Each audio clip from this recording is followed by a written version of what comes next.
में पश्चिम बंगाल से ही ये खबर भी है, जहां पर भारतीय जनता पार्टी की ऐतिहासिक जीत के बाद एक तरफ जहां पर जश्न मनाया जा रहा है, तो वहीं दूसरी तरफ कुछ ऐसी खबरें भी सामने आ रही हैं, कुछ ऐसे वीडियो सामने आ रहे हैं जिन्होंने बहुत तरीके के जो सवाल हैं वो खड़े कर दिए हैं। देखिए, जो तस्वीरें निकल करके सामने आ रही हैं उसमें साफ तौर पर आप देख सकते हैं, यहाँ पर जो आरोप लगाया जा रहा है कथित तौर पर कि बीजेपी के जो समर्थक हैं उन्होंने टीएमसी के जो समर्थक हैं, जो नेता हैं, जो ऑफिसेज हैं, वहां पर जाकर के काफी ज्यादा उपद्रव मचाया है, तोड़फोड़ की है। कथित तौर पर ये जो तस्वीरें हैं ये पश्चिम बंगाल से निकल करके सामने आई हैं और सोशल मीडिया पर भी इसकी काफी ज्यादा चर्चाएं हो रही हैं।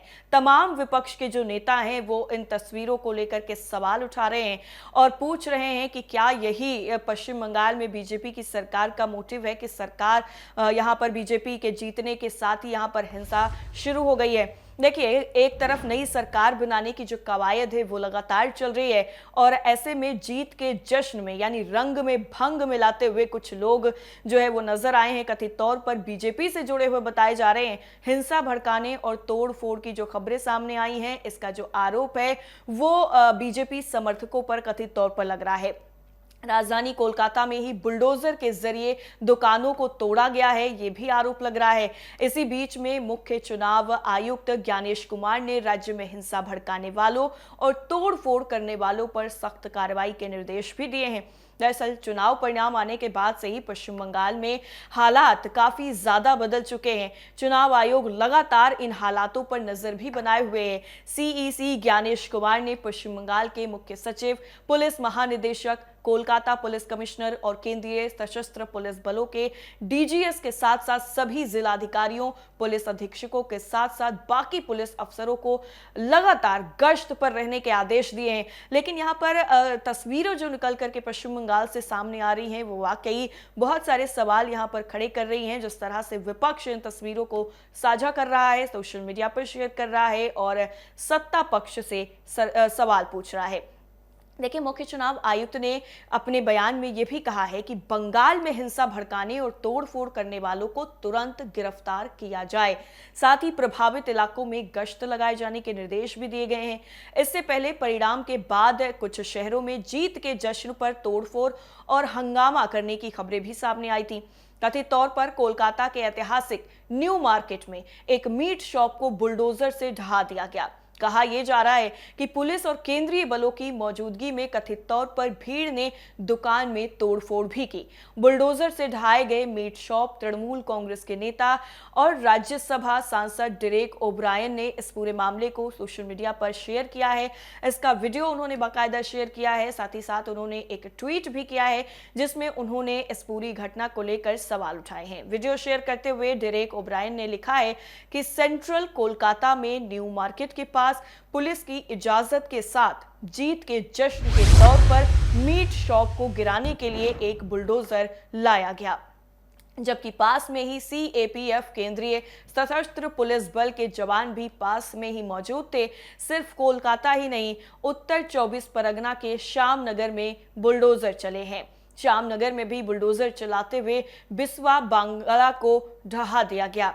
इसके साथ ही साथ काजोली गांगुली का भी कहना है कि घर के मालिकों की आपत्ति के बावजूद तत्कालीन विधायक सोमनाथ श्याम और फोनी बनर्जी की मदद से दीवार खड़ी कर दी गई थी। वहां पर मौजूद लोगों ने इसके खिलाफ कुछ नहीं कहा। इसके साथ ही कांग्रेस की प्रवक्ता सुप्रिया श्रीनेत ने भी सोशल मीडिया पर ट्वीट किया है एक्स पर और लिखा है कि अमृतकाल बंगाल पहुंच चुका है।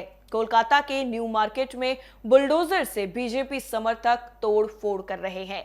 देखिए, इसके साथ ही उन्होंने लिखा है आखिर में सूचना समाप्त, यानी अलग अलग हिंसा में मारे गए जो कार्यकर्ता हैं उनको लेकर के अब सोशल मीडिया पर सवालों की बौछार आई हुई है। जो ट्वीट्स हैं ये भी हम आप को स्क्रीन पर दिखा रहे हैं, ये ट्वीट्स भी आप देख सकते हैं। पश्चिम बंगाल से ममता बनर्जी की सरकार जा चुकी है, हालांकि ममता बनर्जी इस्तीफा देने को तैयार नहीं है और उन्होंने कहा कि हम इस्तीफा नहीं देंगे। ये जबरदस्ती जो कब्जा है वो पश्चिम बंगाल पर किया गया है। लेकिन इन सभी घटनाओं के बीच में जीत के बाद में एक तरफ जश्न मनाया जा रहा है तो वहीं दूसरी तरफ इस तरह की जो तस्वीरें सामने आ रही हैं इसको लेकर विपक्ष सवाल पूछ रहा है। देखिए, इस बीच में चुनाव के बाद में राज्य में कई जगहों पर पर जो हिंसा हुई है उसमें अलग अलग घटनाओं में बीजेपी और तृणमूल कांग्रेस के एक कार्यकर्ता की जान चली गई है, ऐसी भी खबर सामने आ रही है। पुलिस के मुताबिक न्यू टाउन इलाके में विजय जुलूस के दौरान टीएमसी कार्यकर्ताओं की तरफ से की गई कथित तौर पर पिटाई से घायल बीजेपी कार्यकर्ता मधु मंडल की मौत हो गई है। इससे पहले बीरभूम के नारूर में कथित तौर पर बीजेपी के कार्यकर्ताओं की तरफ से टीएमसी कार्यकर्ता अबीर शेख की धारदार हथियार से हमला करके हत्या कर दी गई थी। इसके बाद पुलिस के अधिकारी ने बताया कि न्यू टाउन में कथित तौर पर टीएमसी कार्यकर्ताओं ने बहस के बाद मंडल की उस समय पिटाई कर दी जब उसी समय भल्लीगुड़ी क्षेत्र में बीजेपी का विजय जुलूस निकाला जा रहा था।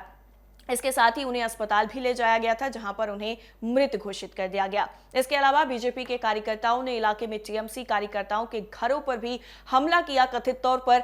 इससे पहले नानूर इलाके में एक झड़प के दौरान शेख की हत्या कर दी गई। ममता बनर्जी की सिक्योरिटी भी पश्चिम बंगाल में अब हटा ली गई है। इसके साथ ही साथ आपको बता दें कि अभिषेक बनर्जी की जो हार हुई है, इसके अभिषेक बनर्जी और ममता बनर्जी की यानी पूरी टीएमसी की जो हार पश्चिम बंगाल में हुई है, उसके बाद अब जो एक्शन है वो कहीं ना कहीं शुरू हो गया है।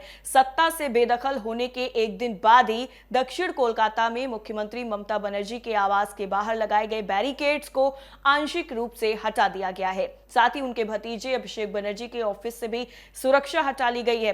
पुलिस का कहना है कि यह कदम आला अधिकारियों के निर्देश और सुरक्षा व्यवस्था की नई समीक्षा के तहत उठाया गया है।